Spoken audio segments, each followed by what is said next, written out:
Hey friends, I'm back. So in this video, I'm going to cover how to make the actual hat, and it's going to be a newborn hat with Red Heart Super Saver. I'm using an eye hook, 5.5 millimeters, and you're also going to need a yarn needle and some scissors. In my first video regarding these hats, I told you a little bit about gauge, and I'm going to show you a little bit of that here. For me, my gauge, I get about 3 doubles, 1, 2, 3, every inch. Now you can see here that there's another one trying to peek. So it's a little bit more than that, but that's kind of how it goes. And then for me, top to bottom, I get 2 rows per inch. So that's my gauge.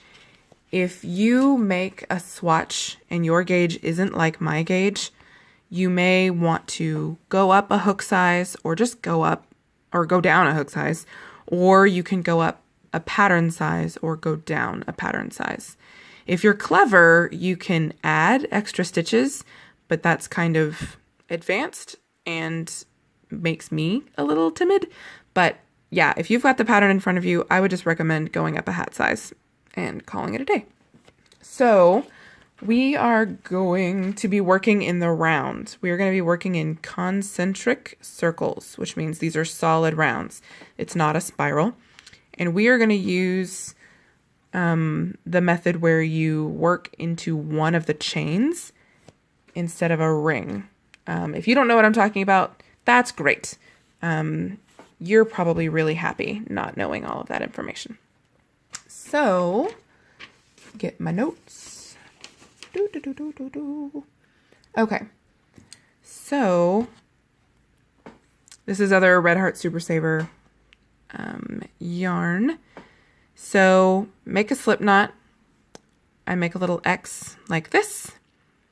I go under here, grab this yarn, and pull it through. And then I tighten it.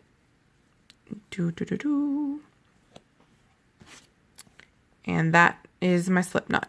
For this particular hat pattern, I would recommend leaving this pretty loose. Sorry if it's blurry.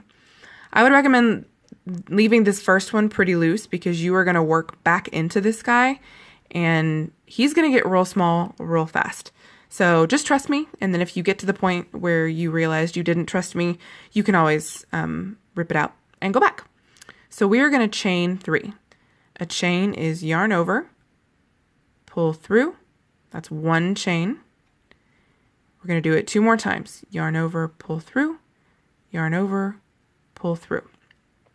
Okay, so now we are going to do 12 double crochets into this stitch that's closest to the knot. Trust me, it's possible. You just need to really want it. So I like to work like this, where I do the top 2 little yarns go one way and the bottom yarn goes the other way. So a double, yarn over, go in, yarn over, come back out. You've got 3 loops. Yarn over, pull through 2. You've got 2 loops. Yarn over, pull through 2. So now you've got these 2 chains that you skipped in the beginning, and you've got 1 double crochet. So that's 1. Now we're going to do 12 more, or just kidding, 11 more. You can see how I kind of scooch it to make this hole a little bit bigger. So I'll do another one.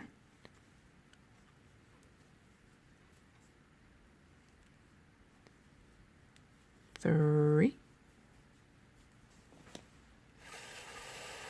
4. And you can already see how this is getting kind of small. So what you just got to do is kind of pull it and kind of work it. Okay, so we've got 4, 5, 6, halfway there, 7, whoopsie doodle.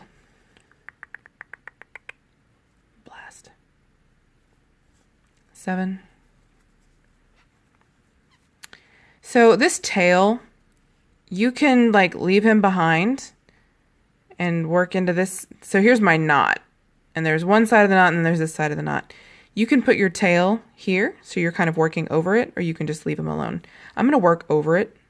I'm kind of gonna line him up against here. So let's count again. 2, 4, 6, 7, 8, 9, scooch, 10, give me some yarn, 11, 12. Okay, I'm going to double check to make sure I have what I said I needed. So you can count the little braids on top. 2, 4, 6, 8, 10, and that's 11, 12, and then here are my chains. This little braid on top, that is the top of your double. So we are going to make a slip stitch into the top of the double. We're not going to put it into this chain. Some projects have you work into the chain, and that's not what we're doing today. So to make a slip stitch, you go underneath these 2 loops, which is as if you were going to work into the stitch, yarn over, and then you're going to bring it through the stitch, and then you're also going to bring it underneath the loop that was already on your hook. That's a slip stitch. So now you've made a little circle. Isn't it cute? So this hole, it's a little big, but you know what? Who cares? I don't care. Do you care? No, I don't care. You can always do a magic circle or magic ring to do the method to make that hole smaller. I'm not teaching you that today. That's hard work. If you want to do the next best thing, you can always make a really long tail and then sew it through here and then cinch it like a little bag to close that hole up. You can cover it with a pom-pom, or you can ignore it. So I would recommend just ignoring it. Life's too short. So row 2, you're going to chain 3 because you need to get the height of a double crochet. Now, in this same stitch as your slip stitch, see, here's the next one, and you worked into the top of the double. In this very first stitch, you're going to put 2 double crochets. 1, 2. So if you put 2 in every single one of the 12, that's going to make 24 at the end of the row, which is pretty cool. Do it again. 1, 2. Every stitch gets 2 doubles. Okay, now I'm going to pause and get to the end of the row because otherwise you would be bored. Hang on just 1 second. Okay, so I finished putting 2 doubles in every stitch. So now I have 24 around. Count yours to make sure that you have 24 double crochets. We're not counting this chain. We have 24 full doubles. If you don't, go back and see what happened. So I'm going to join with a slip stitch, go under, and pull it through both, chain 3. So round 3, we need 36 stitches in this round. So we're going to increase by 12. So if we put 2 in every single one, that would be 48, and that's way too many. So what I'm going to do is I'm going to put a double in the first one, and then I'm going to put 2 doubles in the next one.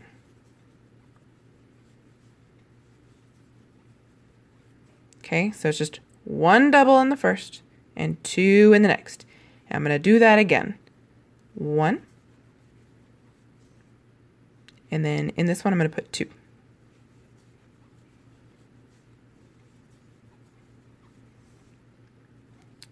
One by itself. And then 2 at the same time.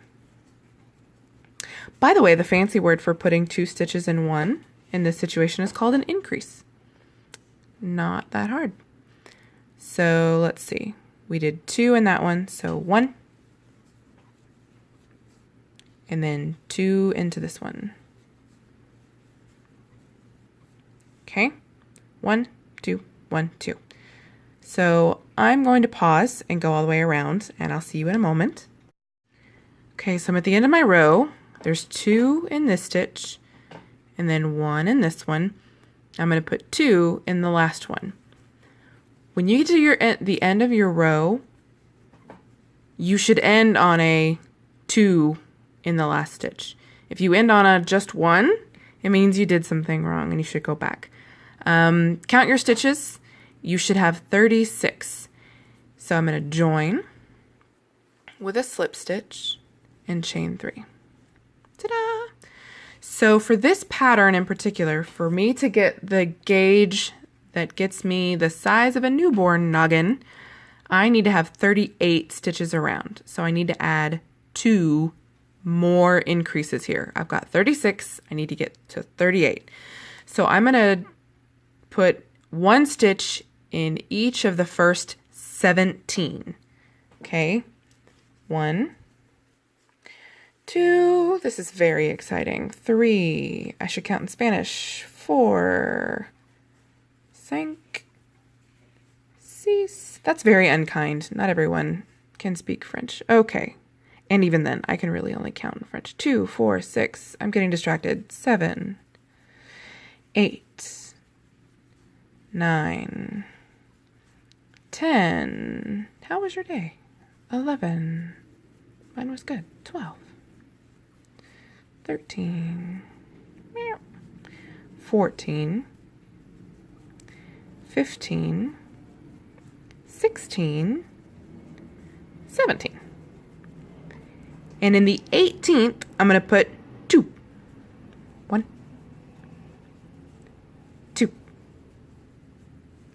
Okay, now I'm going to put 1 double in each of the next 17. And then I'm going to put 2 in the 18th. But you don't want to watch that. I'll be right back.